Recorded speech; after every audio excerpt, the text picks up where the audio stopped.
娇俏少女趴在墙角，透过窗户窥探着哥哥的房间，正上演着一场热情似火的缠绵。俏皮的她故意发出声响，惊动了屋内的一对情人。哥哥表示偷看是要被惩罚的，吓得妹妹立马逃跑，但她还是敌不过哥哥，被拦腰抱住压在了地上。只是哥哥却不忍心真的惩罚妹妹，两人的距离越来越近，近到可以清楚感受到对方炙热的呼吸。这便是中世纪最著名的骨科兄妹。Don't you love God, Cesare? More than I love you. 他们便是波吉亚家族的卢克雷奇亚和凯撒，教皇亚历山大六世的私生子女们。而这个家族也一度被称作西方历史上第一个真正的黑道家族。在中世纪的欧洲，罗马教廷凌驾于王权之上，而教皇则拥有着至高无上的权力。彼时正值1492年，教皇亚历山大六世在老教皇去世后，机关算尽，不惜散尽家财贿赂各位枢机主教，终于登上了历史舞台。不过在加冕仪式前，新教皇铁叔将迎来一项极为重要的身体检查。他换上睡裙，坐到一张中间被挖空了的椅子上，随后侍从洗净双手，便开始检查。在验明正身后，新教皇铁叔迎来了他盛大的加冕礼。穿着由金丝手工编织而成的教皇长袍，一步步走进庄严神圣的教堂，沿途接受着虔诚信徒们的跪拜。由3重皇冠装饰而成的教皇皇冠，象征着教皇是国王和君主之父，是世界之主。而随着戴上皇冠成功加冕为新任教皇，铁叔正式开启了他在欧洲呼风唤雨的时代。只是集权力于一身，也是集仇恨于一身。铁叔在成功当上教皇后，卸磨杀驴，将曾经许诺给欧西尼主教的副秘书长职位转投给了别人，气得欧西尼主教当场开始揭发。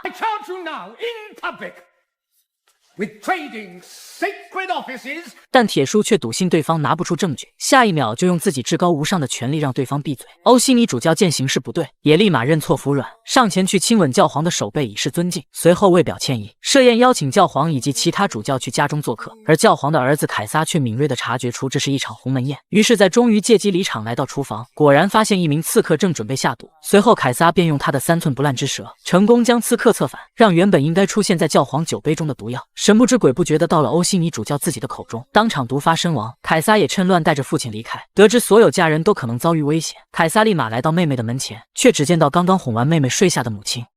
You miss her that much? Always.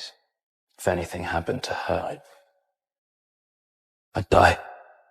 教皇看上了来忏悔的美艳少女，便要求她每天鞭打自己，从清晨直至傍晚，以此来赎清罪孽。然而每到深夜，教皇便会悄悄推开房门，来见证少妇虔诚的救赎。They will forgive us, Your Holiness. God will.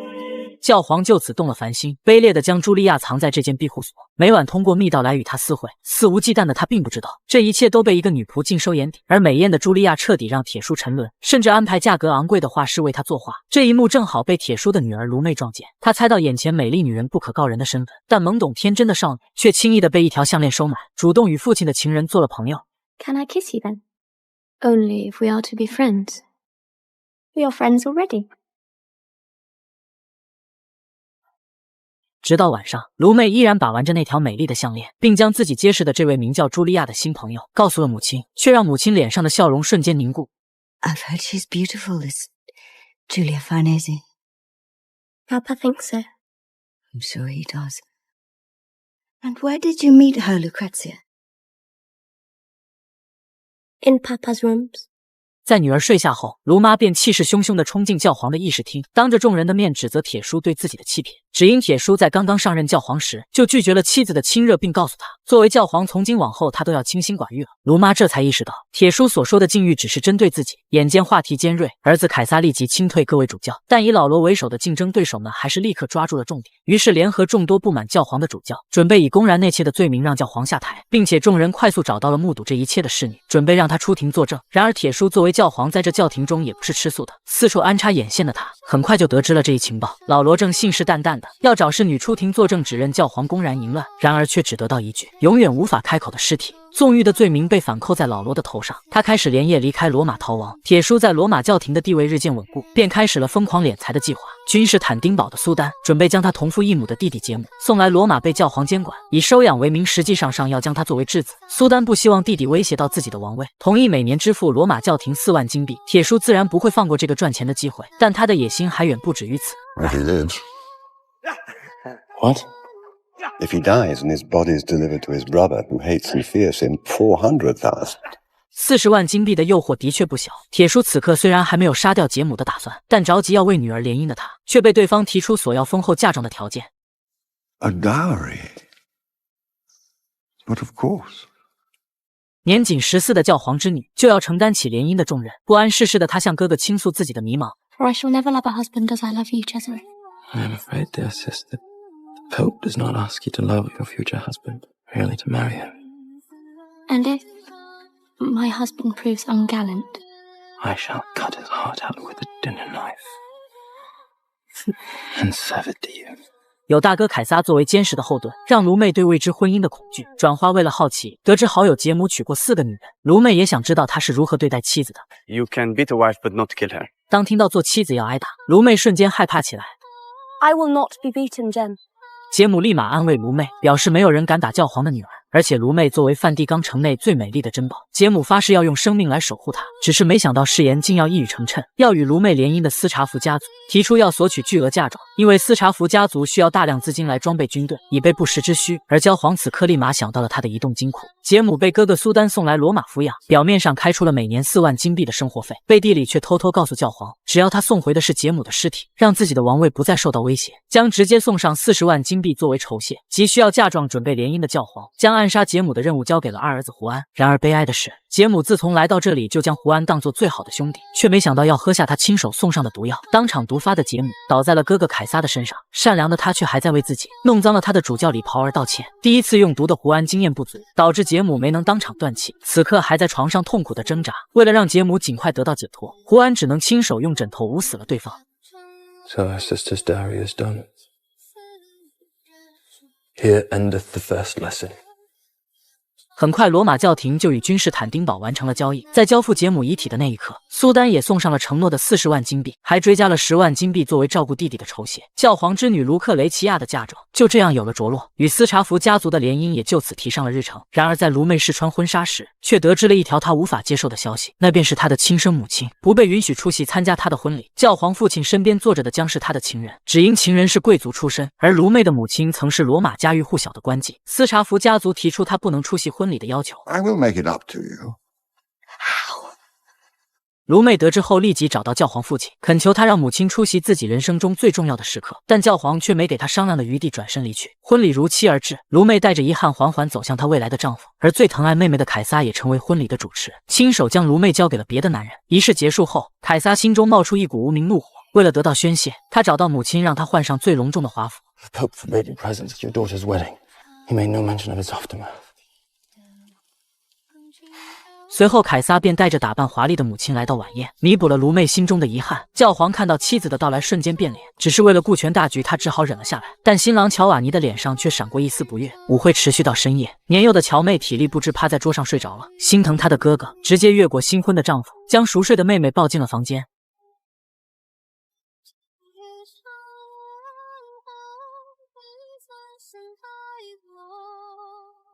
14岁少女嫁给了粗鲁的大叔，懵懂的她忐忑期待着新婚夜的到来，憧憬着丈夫的双手是否会像自己的这般柔软。侍女却一脸惊恐地告诉她，大人的手又硬又结实。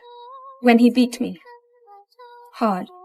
卢妹安慰侍女，表示从今以后她都不用再挨打了。但少女还是想得太天真，她不仅保护不了身边的侍女，更甚至无法保护自己。沐浴结束的卢妹坐在床边静静等待。此时屋外传来一阵急促的脚步声，但对今晚充满期待的卢妹却并未得到温柔的对待，一整晚都受尽了折磨。痛苦的卢妹一直哭到了天亮，而丈夫乔瓦尼第二天一醒来，看到床上的血迹，却更加不耐烦。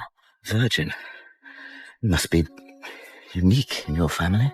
从此之后的每个夜晚，丈夫孜孜不倦地履行婚姻义务，却也成了卢妹最大的煎熬。因为一晚的折磨过后，她便会浑身布满伤痕。卢妹不明白为什么婚姻是这般模样，唯一能够得以喘息的，便是丈夫白天出去打猎的时间。这天，卢妹在闲逛时结识了一名叫保罗的马夫。卢妹意外地发现保罗的双手很柔软。 Will they be hard someday? I know not, Melody. Lucrezia. 指尖慢慢滑落到十指相扣，两人之间的气氛渐渐变得微妙起来。之后的日子里，马夫保罗与侍女每晚在房间外听着卢妹的惨叫，心疼不已。到了白天，保罗便会牵着马带着卢妹去森林里散心，希望能扫除她夜晚的阴霾。保罗不理解，卢妹贵为教皇之女，如此美丽高贵，为何却要被大人的如此虐待？卢妹的遭遇让保罗非常心疼，也激发了他心底的保护欲。不久之后，乔瓦尼大人就在打猎时摔下了马，导致右腿骨折，只因保罗前夜在马鞍上偷偷做了马脚。看到这一幕的卢妹险些没忍住笑了出来。此后摔断腿的乔瓦尼不仅白天不能外出打猎，晚上更没有能力去折磨卢妹，而这样的状况还要维持几个月的时间。聪明的卢妹也装得贴心懂事，服侍在侧，不禁让之前粗暴对待她的丈夫生出了愧疚之心，表示要原谅卢妹。来自于一个不堪的家族，她的高贵是源自于灵魂的。极具家族荣耀感的卢妹也不得不咽下心中的怒火。I must accept your forgiveness then, my lord, for the accident of my Borgia blood. 恶心的伪装结束，卢妹终于可以迎来短暂的自由，和保罗在静谧的森林中约会。她看着池水中保罗的倒影，情不自禁地吻了上去。It is impossible To fall in love with a reflection. to kiss it. And I thought I would never know sweetness. 马夫深夜在侍女的掩护下，偷偷溜进了夫人的房间，而夫人也已经做好准备，等待他的到来。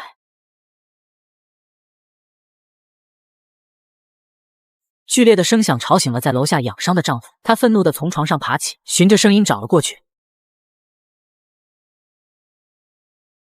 Butter, my lord spoken. Good morning. 好在有侍女帮忙掩护，楼上的卢妹与马夫保罗才没有被发现。乔瓦尼的意外受伤，让长期遭受虐待的卢妹终于尝试到一丝丝甜蜜的滋味。她也在保罗的温柔中渐渐沉沦。更值得高兴的是，由于弟弟的婚礼，卢妹有了一次回娘家的机会。Cesare!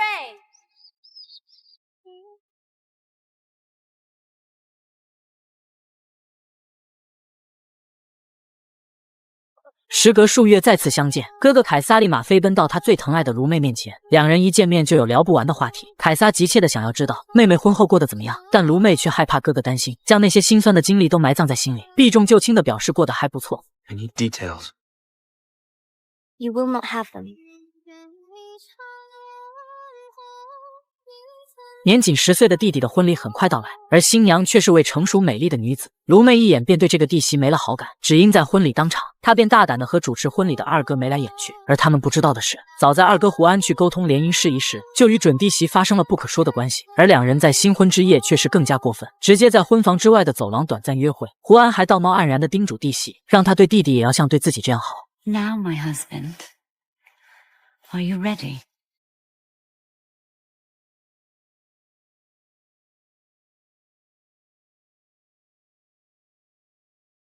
婚礼匆匆结束，卢妹对这场联姻并不看好，似乎是自己那段悲哀的婚姻让她看不到希望。但婚礼已经结束，她也不得不准备动身回到丈夫身边。而短短几天的时间，凯撒便从妹妹细微的变化中察觉了她低落的情绪，也看出她不再是从前那个无忧无虑的女孩。他逼问卢妹，乔瓦尼平时都以什么取乐？ Hunting? The marital bed? I dislike him already. 卢妹表示，丈夫最近幸运地摔断了腿，她得以有了一些自由的时间。但玩笑过后，他们都知道这只是暂时的。很快，卢妹就回到了丈夫身边，而乔瓦尼身体恢复的速度似乎比她想象的要更快一些。My leg, thank God, is healing. So we may confirm tonight. Tonight? Tonight. I've slept alone too long. 女人上床前故意在地上洒上一盆水，随后妖娆地坐在床上露出香肩。此时丈夫拄着拐杖走进来，看到这香艳的一幕，立马迫不及待，加快靠近的步伐。结果下一秒就被地上的水渍滑。卢妹立马假装上前关心。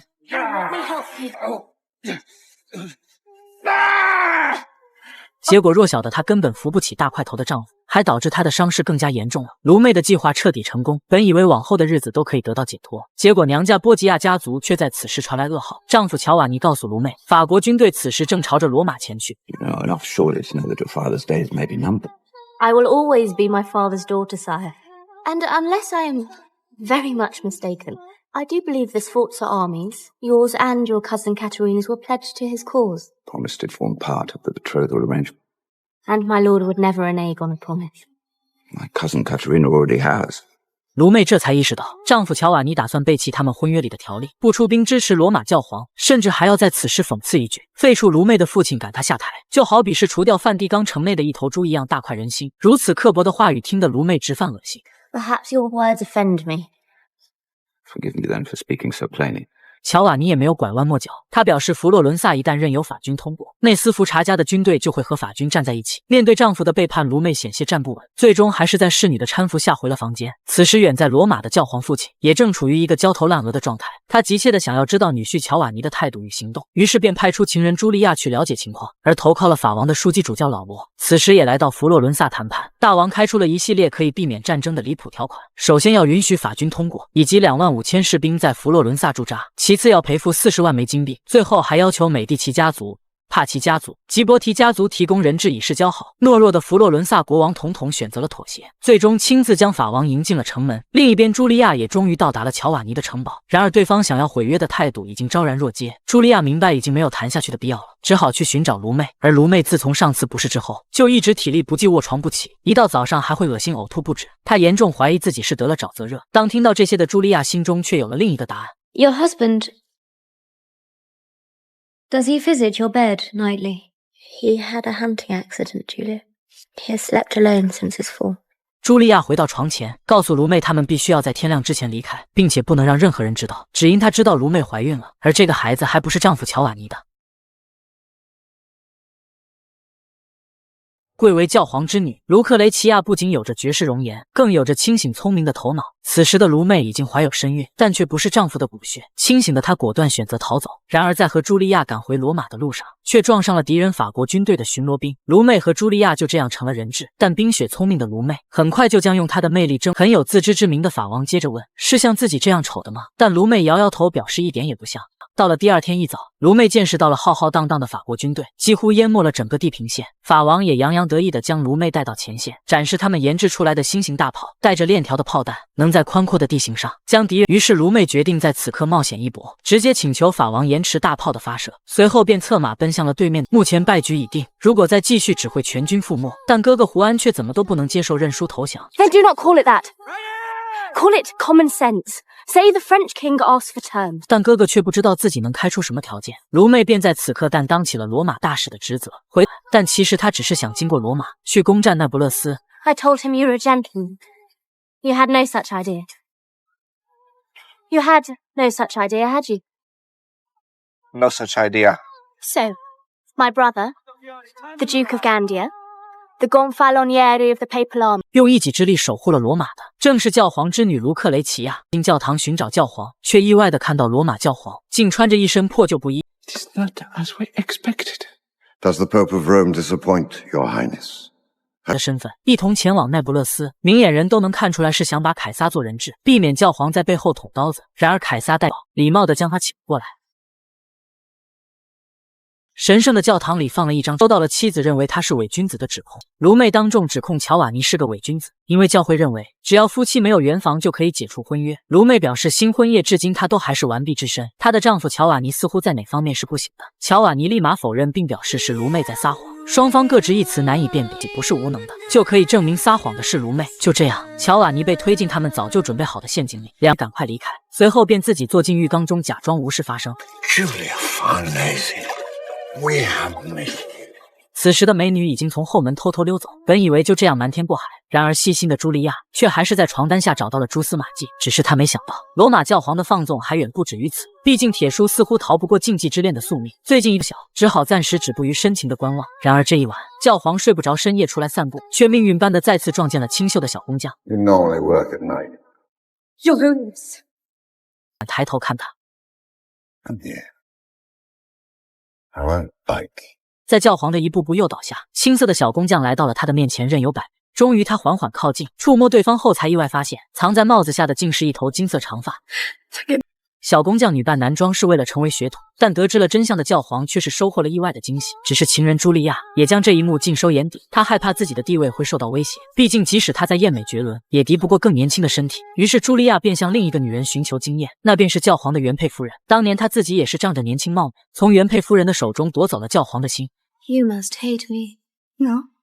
And if you would take my advice, don't do as I did. Rage, remonstrate, play the wounded wife. 原配夫人用自己失败的经验提醒茱莉亚，表示作为教皇身边的女人，就必须要能够容忍他的。Jesus falls on you.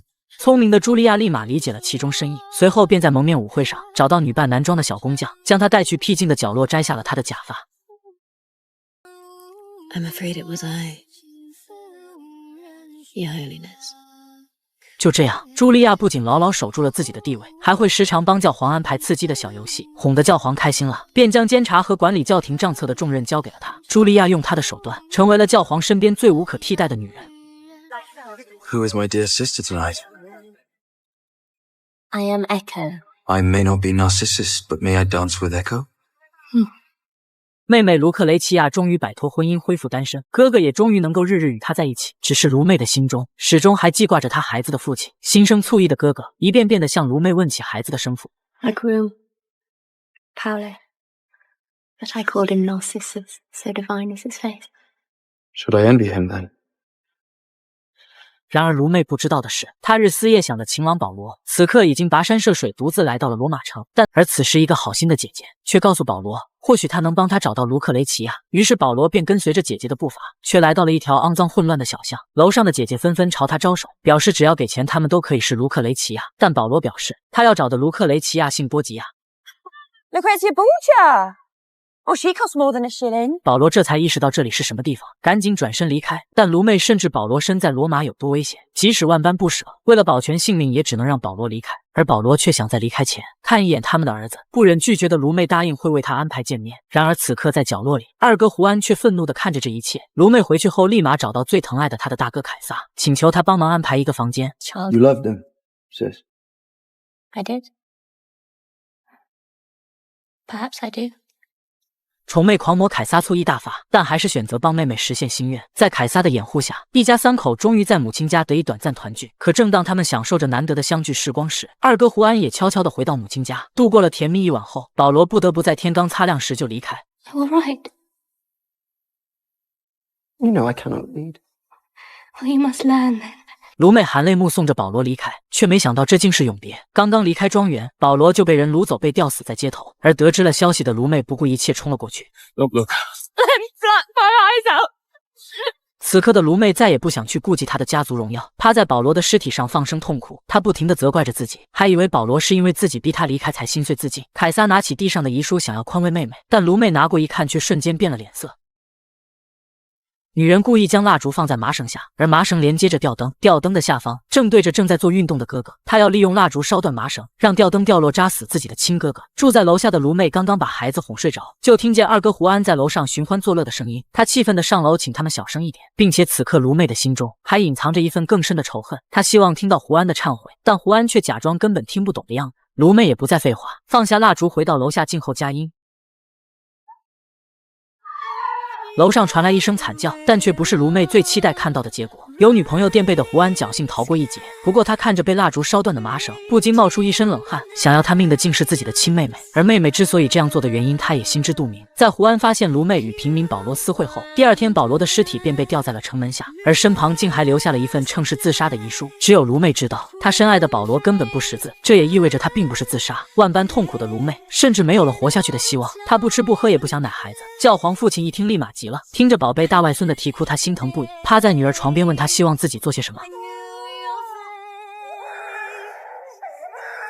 Ask one. 卢妹认定是二哥胡安残忍夺走了保罗的生命。教皇找到凯撒，问清了事情的来龙去脉。此刻的答案也变得非常明显，而这个严峻的结果很可能导致兄妹就此反目成仇。而致力于壮大家族的教皇自然不希望看到这样的局面。即使胡安敢做不敢当，教皇也不会真的因为一个平民去惩罚自己的儿子。而卢妹也十分清楚自己的父亲只看重利益，心如死灰的她只好亲自动手。虽然胡安侥幸逃过了一劫，但他十分清楚妹妹的决心，不敢继续待在罗马的胡安只好恳请教皇为他安排一门婚事，嫁了出去。送走胡安的那天，卢妹与凯撒在城墙上远远地看着。 A sad day to lose a brother, is it not, Cesare? 10万敌军即将兵临城下，士兵却发现御敌的大炮是陶瓷捏的。We'll have no problem burning them now, lad. We got a fucking toy cannon！ 士兵一不小心说出了扰乱军心的大实话，立马被领队一刀捅死，扔下了城墙。随后，领队转身警告目睹着一切的士兵，要他们务必假装这些大炮都是真的，就像这把刀上的血一样真，只为配合教皇之子凯撒演好一出空城计。原来此前法国国王在教皇的忽悠下去了那不勒斯，却发现这里瘟疫肆虐，宛若一座死城。法王也不幸感染，愤怒的他一边养病，一边计划着要去找教皇算账。终于在送胡安出嫁的这天，凯撒的亲信带来密探的消息，法王已经率10万士兵出发，扬言要用大炮将罗马的城墙轰得灰飞烟灭，并要将城内洗劫一空来弥补自己的损失。这种规模的军队，最多10天就会从那不勒斯抵达罗马。教皇听完立马有了对策。We fight fire with fire. 教皇立马下令要在10天之内制造出100门大炮御敌，然而这却是他的异想天开。就算是用上罗马所有铸造厂的所有熔炉，所有工人日夜赶工，这么短的时间也只能造出1门大炮。而且此前教皇为了庆祝节日，将所有的铜都卖掉换钱了，资金和物料都十分紧缺，没了办法的凯撒只好以假乱真。10天过后，法国国王果然带领10万军队直逼罗马城下。凯撒在此刻打开了城门，代表教皇出城与法国国王谈判。此刻与法王为伍一同来复仇的，还有卢妹的前夫乔瓦尼以及他的表姐卡特琳娜。面对善战的强敌，凯撒却表现得十分镇定。Your Highness is indeed welcome to march on past Rome. 想要将罗马夷为平地的法王，自然是不会答应这一提，表示他的大炮12个小时之内就能攻破他们的城墙。Perhaps my cannon will make their statement first.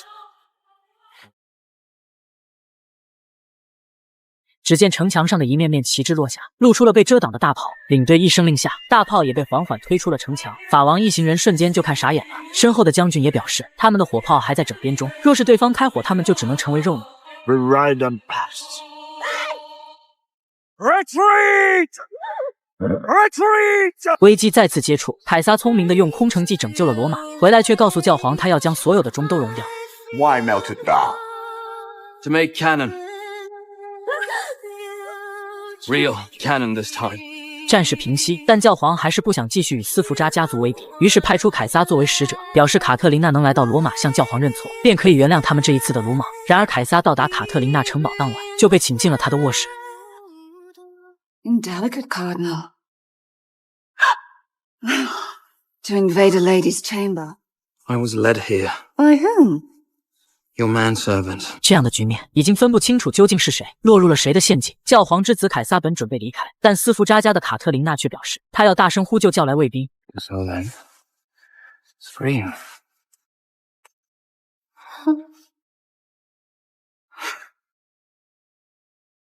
剑拔弩张的两人随后便开始了一场别开生面的战争，直到第二天晚上，凯撒才想起此次前来的目的是要将卡特琳娜带到罗马教皇面前去请罪。然而卡特琳娜依然没有做出正面回答，表示明天早餐时会给他答案。 Now, let me show you to your rooms. 而到了第二天，卡特琳娜就翻脸不认人，斯福查家的表姐弟都拒绝去罗马向教皇请罪。深觉被戏弄了的凯撒，此刻只好杀了妹妹的前夫乔瓦尼撒气，只因他还记得曾经对妹妹的承诺。 I promised you a heart, sister. His. Your own. I promised you the heart of Giovanni Sforza. 凯撒将剜心的刀子送给了卢妹，也算是替妹妹报了仇。只是他的这次谋杀，却彻底勾起了波吉亚家与斯福扎家之间的战争。内心被仇恨淹没的凯撒，向教皇父亲申请让他掌控军队，他要亲手用铁链把卡特琳娜拖回来，而且披甲从戎也一直都是凯撒的梦想。但教皇却根本不在意他的请求，执意要将军队交给二儿子胡安。此时已经将他从西班牙召回，他也相信胡安已经改邪归正，而凯撒则要继续做他的红衣主教，去佛罗伦萨清扫异教徒。很快，嫁去西班牙的胡安回到了娘家，最懂如何讨好教皇父亲的胡安献上了他从远方带回来的特产雪茄。 What is it called? Smoking.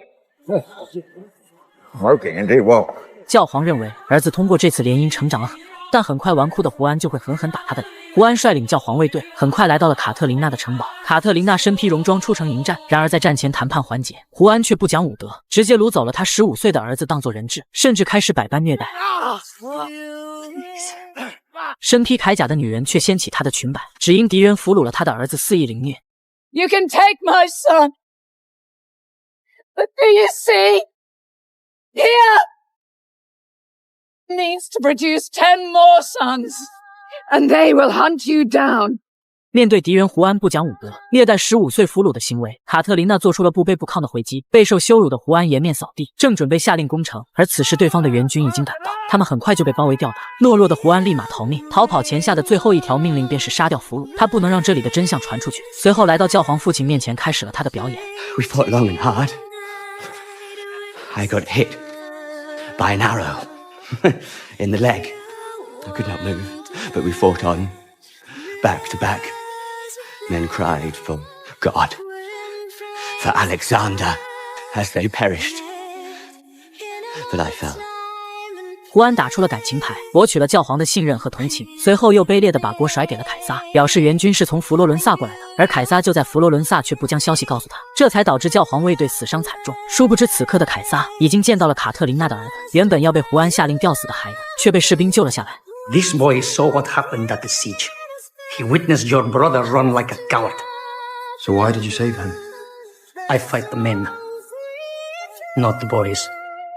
随后凯撒便从男孩口中得知了战场上的全部真相，教皇也召回了2个儿子，开始复盘这次战事。他先问胡安是否真的尽力了，胡安立马露出大腿上的伤疤卖惨，让教皇不忍心再追问。随后胡安就开始质问凯撒为何不告知他佛罗伦萨援军的消息，凯撒表示他才不是这等虚伪小人，随后轻声用一句话让弟弟闭嘴。为了不让教皇被胡安的一面之词蒙蔽，深夜凯撒又悄悄将卡特琳娜的儿子送到了教皇面前。I'm here to tell you what truly happened. 听完男孩的阐述，教皇彻夜未眠守在胡安的屋外，却在清晨才等回了彻夜鬼混的胡安。他似乎意识到二子胡安依然没有丝毫长进，决定找人代替他来掌管教皇卫队。而胡安听到要夺走自己的军权，立马开始一哭二闹三上吊。If you take my honor, you must take my life. Mine to give, yours to take. 被教皇宠坏的胡安总是能找到拿捏父亲的办法。教皇收回了刚刚的话，并且决定将这件事彻底掩盖下来。随后安排凯撒亲自护送卡特琳娜的儿子回去，并赠予了他一支象征着和平的橄榄枝。回去的路上，他们都知道这支橄榄枝恐怕很难带来他们期望的和平。但当亲信提出要了结了男孩的生命时，还是被凯撒否决了。 God will come back and bite. What was it the Spaniard said? I fight men, not boys. 而此后的胡安也变得愈发放纵，糜烂的生活让他染上了疾病，而为了缓解治疗的疼痛，他又染上了大烟，脾气暴躁，见人就怼，甚至连亲生母亲也要被他一阵奚落，嘲笑他只是被教皇抛弃的旧情人。胡安就这样树敌无数，很快也将为此付出惨痛的代价。最美的教皇之女卢克雷奇亚一生一共经历了3次联姻，每当教皇需要谋取利益，便会派出女儿政治联姻，甚至不管她还有一个嗷嗷待哺的婴儿。对此，卢妹觉得自己没有丝毫尊严和自由。I am to lie on my back and wait to be ravaged by beasts of your choosing. This language. 但不管卢妹如何反抗，都无济于事。专制的教皇依然将她的相亲提上日程。对此，卢妹只好用她自己的方式来反抗。What do you think? The man or the dog? That's no to the Doge's nephew. And yes to the dog. 面对任性的女儿，教皇也没了办法，只好无奈地示意下一个。第2轮的相亲对象来自一个富有的家族，然而卢妹第一眼就越过了相亲对象，与相亲对象的弟弟对上了眼。打听到弟弟每天都会去花园里画画后，卢妹立马拿起画板去假装偶遇，两人聊起诗词歌赋绘画，灵魂的碰撞瞬间拉近了彼此的距离。同样对卢妹一见钟情的弟弟忍不住问他 Will you marry my brother? Would he make a worthy husband? He is an honourable man, so yes, sir. I think he'll make a worthy husband. For me. 由于内心的情感，弟弟自然不想卢妹嫁给自己的哥哥。而在确认了弟弟的眼神后，卢妹也开始缓缓靠近。一吻过后，卢妹确定自己再次找到了爱情，但唯利是图的教皇父亲绝对不可能把她嫁给没有继承权也没有身份地位的次子。于是经验丰富的母亲开始开导她，告诉她身为教皇之女，她其实可以同时拥有这对兄弟。 It is a game of love and lust and marriage. 母亲告诉她，这个游戏的关键是她可以嫁给一个的同时拥有另一个，甚至过一阵子厌倦了，她还可以再去找新的，只要她答应这场联姻。母亲的提醒的确打开了卢妹的思路，于是便偷偷邀请弟弟共赴一场深夜的约会。然而在第2天一早，当众答应了哥哥的求婚，这无疑让昨晚还在与他缠绵的弟弟摸不着头脑。但弟弟主打的就是一个真诚，他将自己与卢妹的感情一五一十地告诉了哥哥。然而第2天一早，哥哥便向教皇提出了一个无理的请求。I cannot marry your daughter. Why?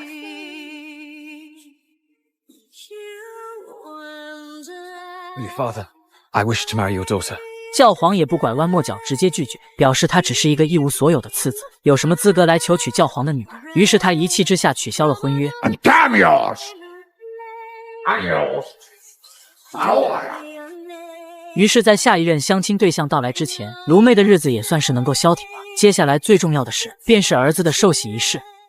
男人抱着妹妹的孩子，将她悬空在2楼的栏杆上，全然不顾孩子的啼哭，以此来吓唬妹妹和孩子。My baby alone.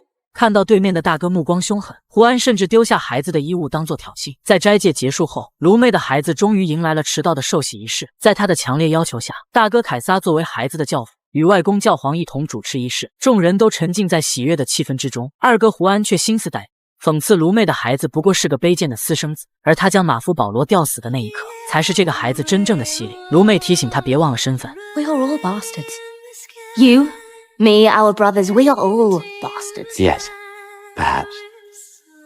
But we are Borgia bastards. 胡安认为出生在波吉亚家便让他高人一等，更不是这个小屁孩可以相提并论的。随后又戏弄卢妹做事要摔死孩子。在赶走了胡安后，大哥凯撒立马来到卢妹的房间，而卢妹开口的第一句话便是想让凯撒教教他怎么使用毒药。 I would happily kill tonight. And break your father's heart.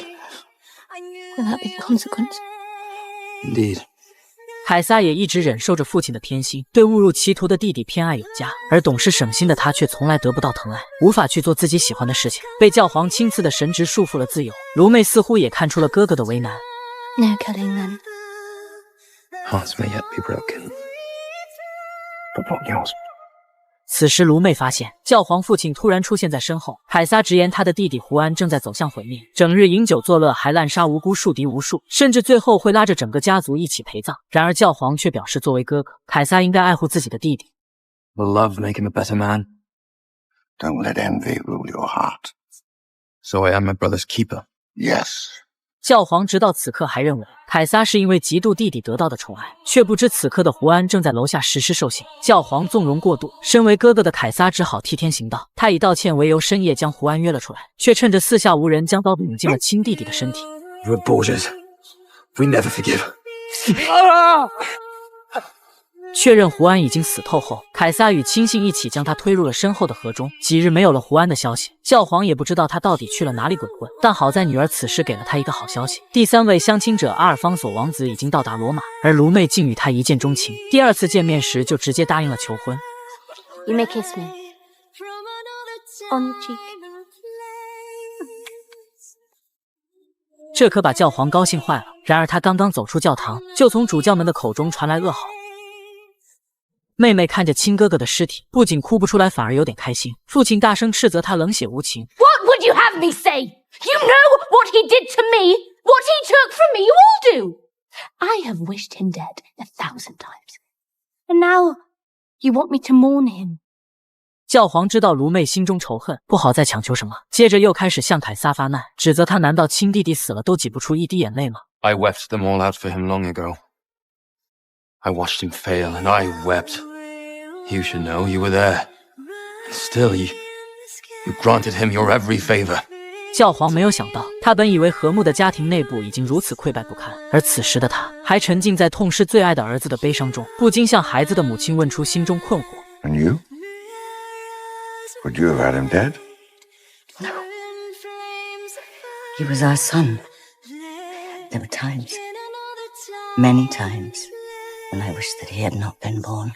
认定胡安是被人谋杀，教皇坚持要找出真凶，再安葬儿子告慰亡灵。他几天几夜没合眼，守在儿子身旁，等待着查询的结果。此时的凯撒却和妹妹躺在一起，心有所想。不知真相的卢妹想让凯撒答应她一件事。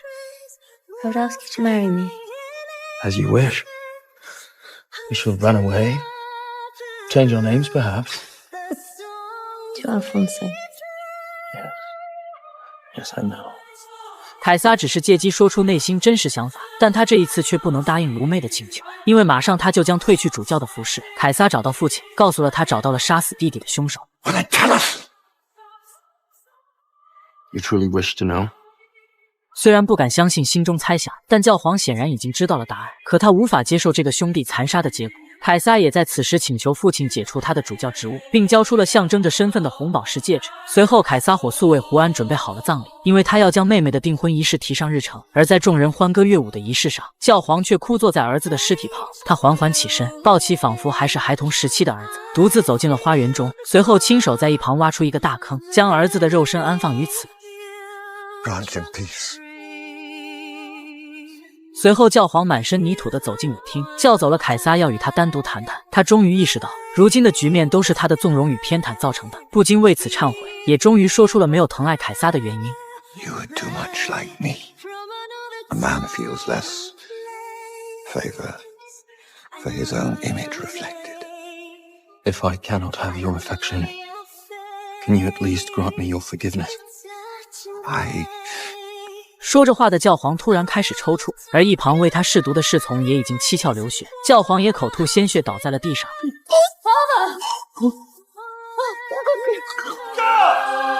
波吉亚家族第2季在此处结束，下毒之人究竟是谁？教皇的生命又是否会在此结束？我们一同期待下一季的剧情。